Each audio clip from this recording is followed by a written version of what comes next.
اعوذ باللہ من الشیطان الرجیم بسم اللہ الرحمن الرحیم الحمد للہ رب العالمین والصلاة والسلام علی اشرف الانبیاء والمرسلین وآلہ الطیبین الطاہرین. اعوذ باللہ من الشیطان الرجیم واسأل من ارسلنا من قبلک من رسلنا اجعلنا من دون الرحمن آلہۃ یعبدون. سورہ زخرف آیت 45. اور جو پیغمبر ہم نے آپ سے پہلے بھیجے ہیں ان سے پوچھ لیجئے کیا ہم نے خدائے رحمان کے علاوہ معبود بنائے تھے کہ ان کی بندگی کی جائے. یہاں پر یہ جو حکم ہے رسالت آپ کے لیے واسأل، پوچھ لے پیغمبران سے جو آپ سے پہلے بھیجے گئے ہیں ان سے پوچھ لے. ان سے پوچھنے کی ایک صورت تو یہ ہے کہ جو تعلیمات سابقہ انبیاء چھوڑ گئے ہیں اور ان کی جو تعلیمات ہے وہ شاہد ہے کہ کسی نبی نے بھی غیر اللہ کی پرستش کی دعوت نہیں دی. یہ انبیاء علیہم السلام میں یہ اجماع ہے کہ غیر اللہ کی پرستش جو ہے وہ جائز نہیں، درست نہیں. تمام انبیاء توحید پرستی کے لیے مبعوث ہوئے ہیں، اللہ کی عبادت کے لیے مبعوث ہوئے ہیں. غرض بعثت انبیاء توحید ہے، نفی شرک ہے. آپ پوچھ لیں علماء سے تو ان کی تعلیمات جو ہے وہ گواہی دیں گی. ایک تفسیر تو یہ ہے. دوسری روایات اہل بیت میں ایک روایت آئی ہے کہ جس میں رسالت میں آپ صلی اللہ علیہ وآلہ وسلم شب معراج رسول اللہ کے سامنے تمام انبیاء کو، جب آپ معراج پر گئے تو تمام انبیاء کو آپ کے سامنے پیش کیے گئے. پھر ان سے سوال کرنے کا حکم ہوا.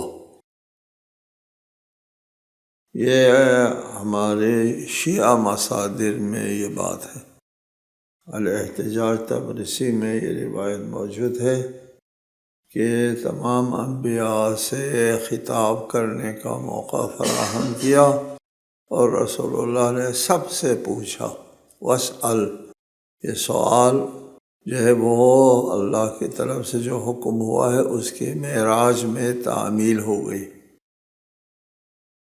سنی مصادر میں روایت ہے، مثلا ثعلبی ہے ایک مفسر، اس نے اپنی تفسیر میں اس آیت کے ذیل میں عبداللہ ابن مسعود سے روایت درج کی ہے. عبداللہ بن مسعود یہ صحابی جلیل القدر صحابی ہے. ان سے روایت کی ہے قال رسول اللہ صلی اللہ علیہ وآلہ وسلم اتانی ملک. رسالت میں آپ نے فرمایا کہ میرے پاس ایک فرشتہ آیا. وقال یا محمد واسأل من ارسلنا من قبلک من رسلنا علی ما بعثوا. اور جو انبیاء ہم نے بھیجے ہیں آپ سے پہلے ان سے سوال کریں کہ وہ کس مقصد کے لیے وہ مبعوث ہوئے، ان کے مبعوث برسالت کا کیا مقصد تھا. علی ما بعثوا قال قلت علی ما بعثوا. میں نے پوچھا کہ کس مقصد کے لیے یہ انبیاء مبعوث ہوئے ہیں، تو جواب آیا قال علی ولایتک و ولایت علی ابن ابی طالب.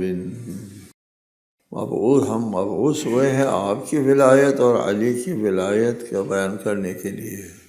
جی یہ ثعلبی نے عبداللہ ابن مسعود سے روایت کی ہے، اور صرف یہ ایک مصادر میں صرف تفسیر ثعلبی نہیں ہے، یہی روایت جو ہے وہ شواہد التنزیل میں اس آیت کے ذیل میں مذکور ہے۔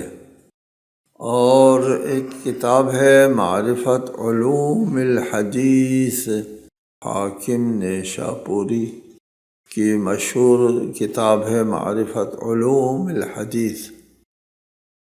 حاکم نیشاپوری کون ہے؟ جو مستدرک الصحیحین لکھنے والا مشہور معروف محدث ہیں، ان کی یہ کتاب ہے معرفت علوم الحدیث، اس میں بھی یہ روایت موجود ہے، اور تاریخ دمشق میں بھی یہ روایت موجود ہے۔ حوالہ ہم نے تفسیر میں دیا ہے، سب کا صفحہ اور جلد وغیرہ کا حوالہ ہے کہ یہ روایت سنی مصادر میں موجود ہے۔ وَاسْأَلْ مَنْ أَرْسَلْنَا مِنْ قَبْلِكَ مِنْ رُسُلِنَا، پوچھے علامہ بعثوا، آپ انبیاء کے مبعوث ہونے کا مقصد کیا تھا؟ تو جواب دیا علی ولایتک و ولایت علی، یہ بڑی بات ہے۔ اگر یہ روایت شیعی مصادر میں ہوتی تو پھر مورد اشکال ہو سکتا تھا لوگوں کے لیے، لیکن یہ عبداللہ بن مسعود اس کے راوی ہے، اور مصادر بھی شیعی مصادر نہیں ہیں۔ وَلَقَدْ أَرْسَلْنَا مُوسَىٰ بِآيَاتِنَا إِلَىٰ فِرْعَوْنَ وَمَلَئِهِ فَقَالَ إِنِّي رَسُولُ رَبِّ الْعَالَمِينَ فَلَمَّا جَاءَهُمْ بِآيَاتِنَا إِذَا هُمْ مِنْهَا يَضْحَكُونَ، اور ہم نے موسیٰ کو اپنی نشانیاں دے کر فرعون اور اس کے درباریوں کی طرف بھیجا۔ پھر موسیٰ نے کہا میں رب العالمین کا رسول ہوں۔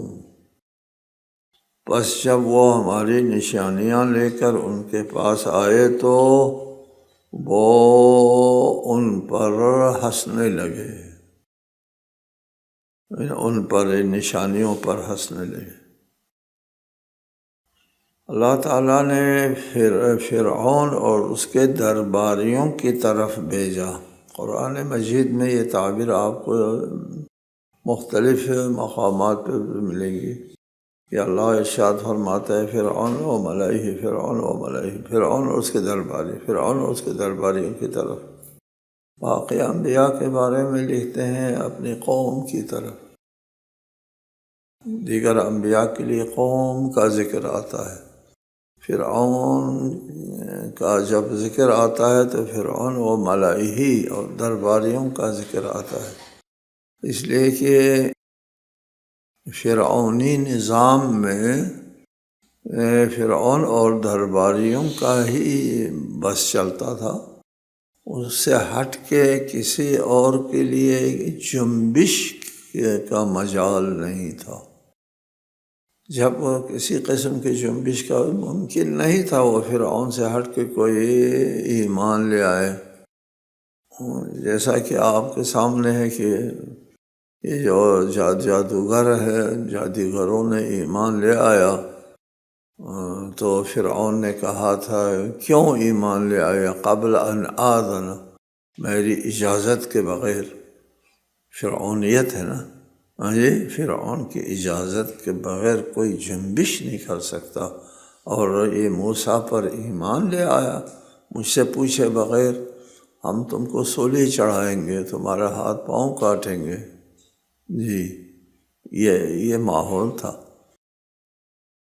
فرعون اور اس کے درباریوں کے علاوہ باقی قوم کی حیثیت نہیں تھی، وہ اپنے ارادے کے مالک نہیں تھے کہ ان کی طرف مبعوث ہو جائے پیغمبران۔ وہاں ایک ظالم نظام جو ہے وہ قائم تھا فرعونیت ایک محاورہ بھی ہے۔ فقال،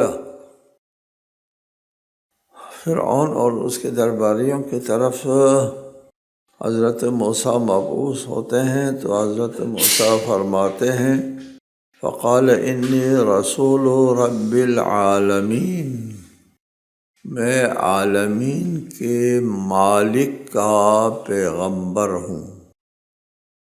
فرعون سے حضرت موسیٰ فرماتے ہیں۔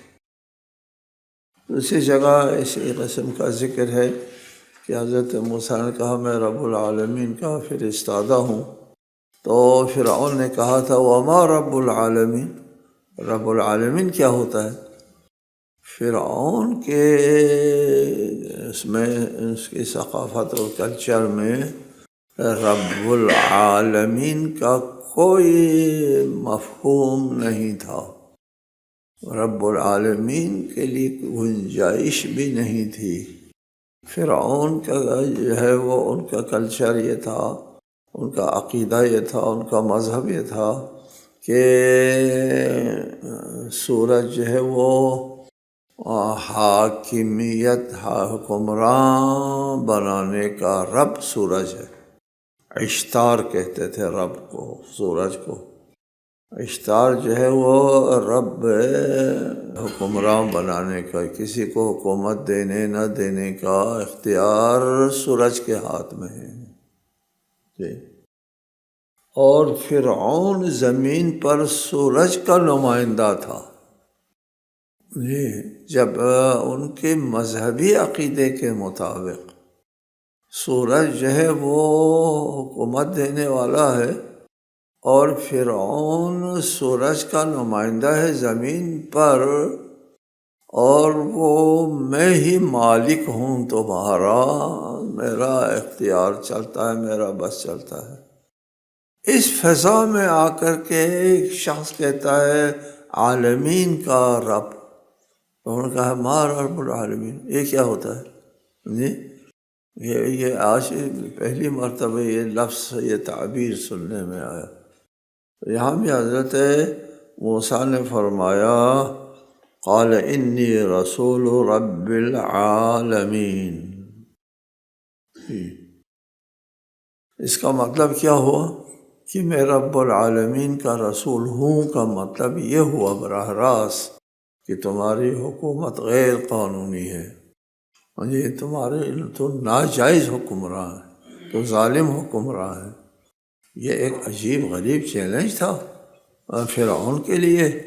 وہ سوچ نہیں سکتے تھے کہ فرعون کے سامنے اس قسم کی کوئی بات کرے گا کہ رب العالمین کا کوئی ادھر بنی اسرائیل کے جو ہمارا نوکر سے تعلق رکھنے والا ہے، بنی اسرائیل نوکر اور نچلے ذات شمار ہوتے تھے، مصر میں سے کام کاج لیتے تھے۔ یہ ادھر آ کر کے کہتا ہے کہ میں نمائندہ ہوں رب العالمین کا، اس کا مطلب یہ ہوا کہ فرعون کے تخت و تاج غیر قانونی ہے۔ عجیب غریب چیلنج ہے فرعون کے لیے جی۔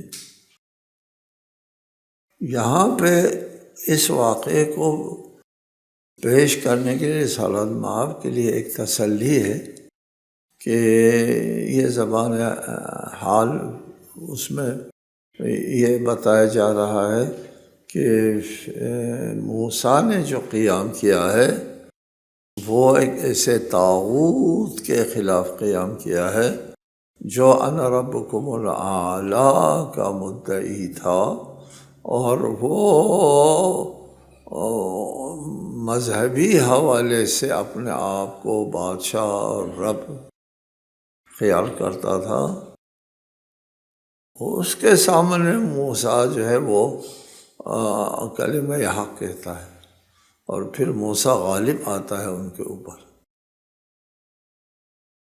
تو رسالۃ مآب کے لیے بھی سنگین مسئلہ درکار ہے نا، کہ پورا معاشرہ جو ہے بتوں کو معبود بناتے ہیں، معبود سمجھتے ہیں، خدا سمجھتے ہیں، اور ایک بنی ہاشم کا ایک عبداللہ کا یتیم اٹھ کے کہتا ہے کہ تمہارے تمام معبود باطل ہیں۔ یہ بھی یہ بھی کوئی کم چیلنج نہیں تھا، بہت مشکل۔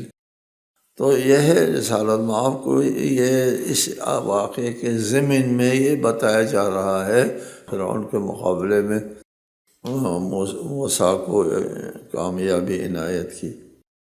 فلما جاءہم بآیاتنا اذا ہم منہا یضحکون، جب موسیٰ ہماری معجزات لے کر آئے تو وہ اس پر ہنسی مذاق کے ساتھ جو ہے وہ اس کا تمسخر اڑاتے تھے، چونکہ ان کا یہی تھا نا کہ بنی اسرائیل والے جو نچلی ذات ہے، ہمارے اصطلاح میں ہم کمی کہتے ہیں، کمی ہے، اور کمی کا آدمی اٹھ کے کہتا ہے کہ میں رسول رب العالمین ہوں۔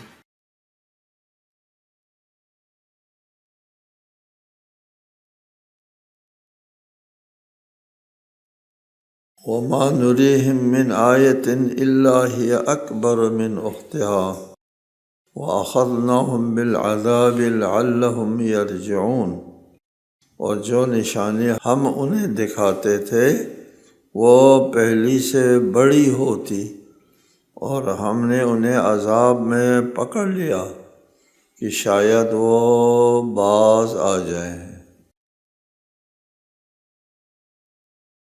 حضرت موسیٰ کو اللہ تعالیٰ نے معجزات دی ہے، فی 9 آیات، 9 معجزات دیے ہیں جی۔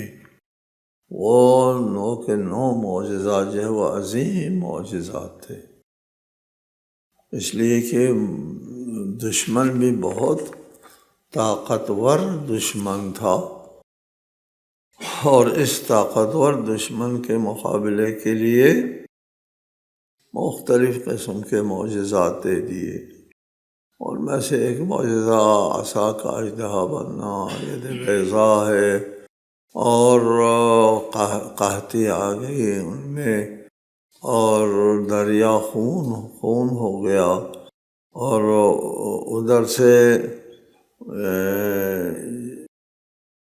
جوؤں کا حملہ ہو گیا،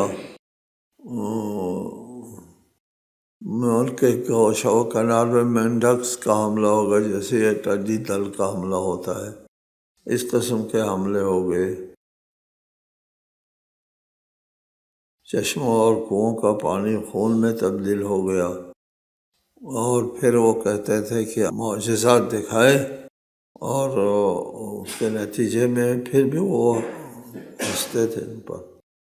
وقالوا یا ایھا الساحر ادع لنا ربک بما عہد عندک اننا لمہتدون، یہ عذاب دیکھ کر کہنے لگے اے جادوگر، یا ساحر، اے جادوگر، تیرے پروردگار نے تیرے نزدیک تجھ سے جو عہد کر رکھا ہے اس کے مطابق ہمارے لیے دعا کر، ہم ہدایت یافتہ ہو جائیں گے، ہمارے دعا کر یہ بلا ٹل جائے۔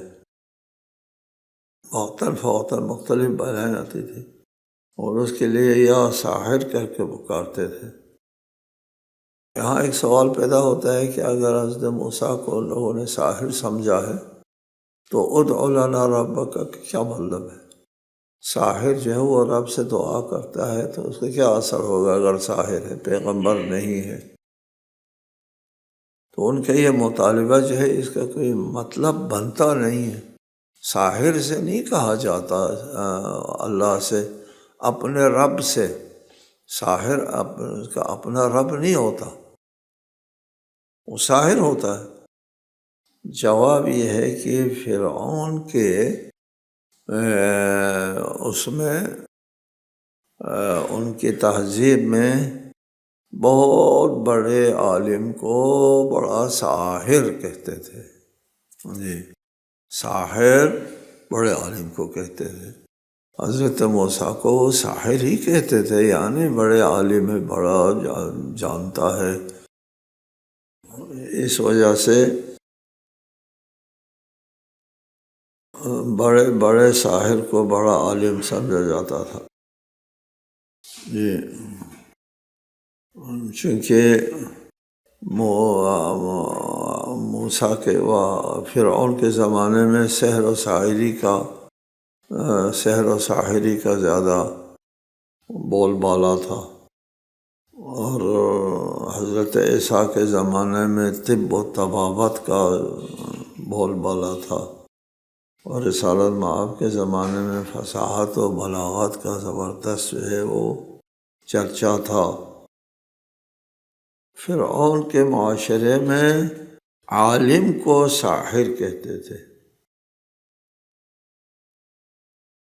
جیسا کہ وہ اس آیت میں ہے وَابْعَثْ فِي الْمَدَائِنِ حَاشِرِينَ يَأْتُوكَ بِكُلِّ سَحَّارٍ عَلِيمٍ، اور شہروں میں ہر کاری بھیجو کہ وہ تمام ماہر جادوگروں کو تمہارے پاس لے آئیں۔ سحار کو علیم بھی کہتے تھے، سحار علیم، بڑا عالم۔ اور یہ بھی ممکن ہے کہ حضرت موسیٰ کے یہ کے بعد دیگر معجزات، عظیم معجزات کو دیکھ کر وہ دل سے مان گئے ہوں، ہے تو بندہ حق پر، یہ عام آدمی سے ایسا نہیں ہوتا، لیکن وہ ایمان نہیں لاتے تھے۔ ہو سکتا ہے کہ وہ سحر اور معجزے کو دو چیزیں نہ سمجھتے ہوں، نہیں سمجھتے تھے، سحر اور ہے، معجزہ اور ہے، سے معجزے کو سحر کہتے تھے، سحر کو معجزہ کہتے تھے۔ کہ موسیٰ اللہ کی طرف سے بہت بڑے ساحر ہیں، اللہ کی طرف سے بڑا ساحر ہے۔ یہ ہمارے معاشرے میں اللہ کی طرف سے ساحر ہے کوئی مفہوم نہیں رکھتا، لیکن فرعونی معاشرے میں یہ مفہوم موجود تھا۔ اے جادوگر، تو اپنے اللہ سے دعا کر، وہ جادوگر سے یہ بات کریں گے؟ جادوگر اللہ سے کیا دعا کرے گا؟ وہ جادوگر ہے۔ لیکن فرعونی معاشرے میں ایسا ہو سکتا تھا، یہ اللہ کی طرف سے بہت بڑے ساحر ہیں، اور اس کی درخواست جو ہے وہ سنی جائے گی۔ اور وہ ساحر ہے، اللہ کی طرف سے ساحر ہے، بہت عالم ہے، تو رسول کیوں نہیں مانتے تھے؟ اس کا جواب یہ ہے کہ ان کے معاشرے بڑے ساحر ہوتے تھے اور رسول نہیں ہوتے تھے۔ ساحر ہوتے تھے یعنی عالم ماہر، یہ ساحر ہوتے تھے، رسول نہیں ہوتے تھے۔ یہ موسیٰ بڑا زبردست ساحر ہے، وہ بھی ساحر ہے، رسول نہیں۔ بما عہد عندک، بما عہد عندک، جو عہد تیرے پروردگار نے تیرے ساتھ کر رکھا ہے، تیرے رب نے تیرے ساتھ جو عہد کر رکھا ہے، اس کے تحت ہمارے لیے دعا کرو۔ اس سے لگتا ہے کہ وہ دل سے حضرت موسیٰ کو رسول مانتے تھے۔ یہ بما عاہدہ ان کا جو لفظ تعبیر ہے، وہ رب کے ساتھ ساحر اور جادوگروں کے لیے کوئی عاہدہ واحدہ نہیں ہوتا، کوئی عہد اور وعدہ نہیں ہوتا اللہ کے ساتھ جادوگروں کا۔ حضرت موسیٰ کو وہ دل سے رسول مانتے تھے۔ بما عہد عندک کی تعبیر جو ہے وہ شاہد ہے کہ وہ رسول مانتے تھے حضرت موسیٰ کو۔ فلما کشفنا عنہم العذاب اذا ہم ینکثون، پھر جب ہم نے عذاب کو ان سے دور کر دیا تو وہ عہد شکنی کرنے لگے۔ جی، ہمیشہ سے ہی عذاب آنے کے اوپر دعا کرتے ہیں، زاری کرتے ہیں، تضرع کرتے ہیں کہ عذاب ٹل جائے تو پھر ہم ایمان لائیں گے۔ لیکن عذاب ٹلنے کے بعد وہ عہد کو توڑ دیتے ہیں، ایمان نہیں لاتے، اور وہ بلا ٹل گئی، اور اس کا موسیٰ کے پیغمبر ہونے کے ساتھ کوئی ربط تعلق نہیں ہے، ایک بلا آ گئی تھی جو ٹل گئی خود۔ یہ ایمان، پہلے یہ خیال تھا کہ اس کا اللہ کے ساتھ، اپنے اللہ کے ساتھ کوئی عہد و وعدہ ہے، ربط تعلق ہے، اور جب بلا ٹل جاتی ہے تو پھر اس کے بعد ذہن جو ہے وہ ان کا بدل جاتا ہے، جی ذہن بدل جاتا ہے، اور کہتے ہیں ایسے ہی تھا، وقت گزر گیا، سارے بلائیں ٹل گئی۔ جیسے آج کل کے جو بلا جو ہے وہ آئی ہوئی ہے، وہ لوگ دعا کرتے ہیں، زاری کرتے ہیں، اور لیکن اس بلا کے ٹلنے کے بعد پھر گم ہو جائیں گے اپنے دنیاوی مسائل میں، بھول جائیں گے۔ وَنَادَى فِرْعَوْنُ فِي قَوْمِهِ قَالَ يَا قَوْمِ أَلَيْسَ لِي مُلْكُ مِصْرَ وَهَٰذِهِ الْأَنْهَارُ تَجْرِي مِن تَحْتِي أَفَلَا تُبْصِرُونَ۔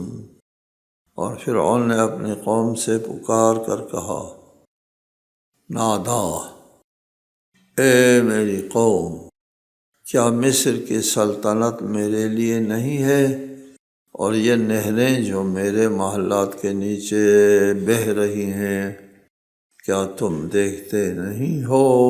الیس لی ملک مصر، حضرت موسیٰ کا دعویٰ جو ہے وہ ان کی سلطنت کے خلاف جو ہے، وہ سلطنت مصر کی سلطنت، فرعون کی سلطنت کے غیر قانونی ہونے کا اعلان تھا۔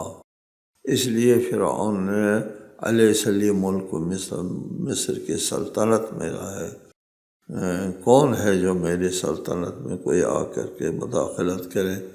وہ بھی بنی اسرائیل کے جو ہے وہ دوسرے تیسرے درجے کے شہری جو ہے وہ اٹھ کے آتا ہے میری سلطنت میں، چیلنج کرتا، الیس لی ملک مصر۔ آگے حضرت موسیٰ کے بارے میں وہ اہانت آمیز باتیں بھی کرتا ہے، اس کا ذکر آگے آئے گا انشاءاللہ۔ السلام علیکم ورحمۃ اللہ وبرکاتہ۔